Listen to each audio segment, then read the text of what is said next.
தீபம் எப்படி நாள் வரும் உறுதியா நம்புறேன். நான் குத்துவிளக்கு ஏற்ற போறாங்கன்னா ஆனந்தமாக தீபத்தை ஏற்ற போறோம்னு கிளம்பினேன். உடனே எந்திரிச்சு யார் அவர் தான் நினைக்கிறேன். ஐயா நீங்களே ஏற்றக்கூடாதுங்க ஐயா, உங்களை ஏற்ற அனுமதிக்க மாட்டாயா, உட்காருங்க அவங்க இடத்துலயே அப்படிட்டார். உடனே நான் குத்துவிளக்கு ஏற்ற போறாங்கன்னா ஆனந்தமாக தீபத்தை ஏற்ற போறோம்னு கிளம்பினேன். உடனே எந்திரிச்சு யார் அவர் தான் நினைக்கிறேன். ஐயா நீங்களே ஏற்றக்கூடாதுங்க ஐயா, உங்களை ஏற்ற அனுமதிக்க மாட்டாயா, உட்காருங்க அவங்க இடத்துலயே அப்படிட்டார். உடனே ரொம்ப ஏமாற்றமா போயிடுச்சு எனக்கு. பரவாயில்ல, தீபம் எப்படி நாள் வரும் உறுதியா நம்புறேன். படிக்கிற மாணவிகள் சகோதரிகள் அவங்க குழந்தைங்க ஆட்டோகிராஃப் பண்ணணும்னு கேட்டாங்க. அவங்கள பார்த்தேன், நெற்றி நிறைய தீபத்தி இருந்துச்சு.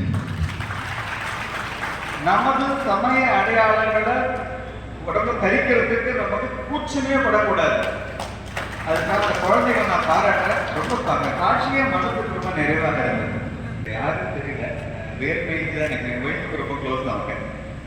அவங்க நீங்க நிகழ்ச்சிக்கு வரணும்னு சொன்னாங்க. மனைவி சொல்ல தட்ட முடியுமா? முடியாது. அதுக்காக சரி நானும் ஒப்புக்கிட்டேன். ஒரு செலிப்ரேஷன் அவங்க புஸ்தகம் போட்டிருக்காங்க, புக் ரிலீஸ் ஃபங்க்ஷன். சரி நம்மளும் பேசாம உட்காந்து அந்த ரெண்டு பண்ணிட்டு காட்டிட்டு போஸ்ட் கொடுத்து உட்காந்துக்கலாம் அப்படின்னு நான் நினைச்சிட்டு இருந்தேன். அப்புறம் பார்த்தா சிறப்புறன்னு போட்டாங்க. உடனே எனக்கா ஒரே திகிலாயிடுச்சு. பயங்கர மாணிக்கம்னு பேரு எஸ்ஐயாக அப்புறம் ஜாயின் பண்றாங்க. நான் 50 வருஷத்துக்கு முன்னாடி 60 வருஷத்துக்கு முன்னாடி எஸ்ஐயா ஜாயின் பண்றாங்க. ஜாயின் பண்ண உடனே அங்க இருக்கிற டிஎஸ்பி எப்பா என்னோட கார்ல கொஞ்சம் இதாகிடுச்சு, டயர்லாம் மாற்றி கொடுக்குறாங்க. உடனே இவர் உடனே நேராக அந்த ஷோரூமுக்கு போயிட்டு இல்லை டயர்லாம் மாற்றிட்டு டிஎஸ்பி ஆகிட்டு கார்லாம் மாற்றிட்டாங்க. Very good very good.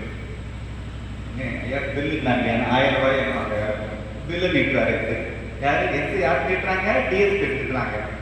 DSP பண்ணி கடுப்போம், இந்த பில்லை நீட்டுற அப்படின்னாங்க. உடனே ஆமாம் ஒரு செலவாச்சு. அவர் மாதம் 15 எஸ்ஐக்கு நீட்டுறாரு. அம்மா எஸ்ஐ பிடிச்ச இந்த கத்துறாரு இந்த டிஎஸ்பி. உடனே சாரிங்க சரிங்கன்னு சொல்லிட்டு நேராக அந்த காரை எடுத்துட்டு மறுபடியும் அதே ஷோருக்கு ஓடிட்டு வராரு. 4 டயரை கேட்டி போட்டாரு, பழைய டயரை போட்டாரு.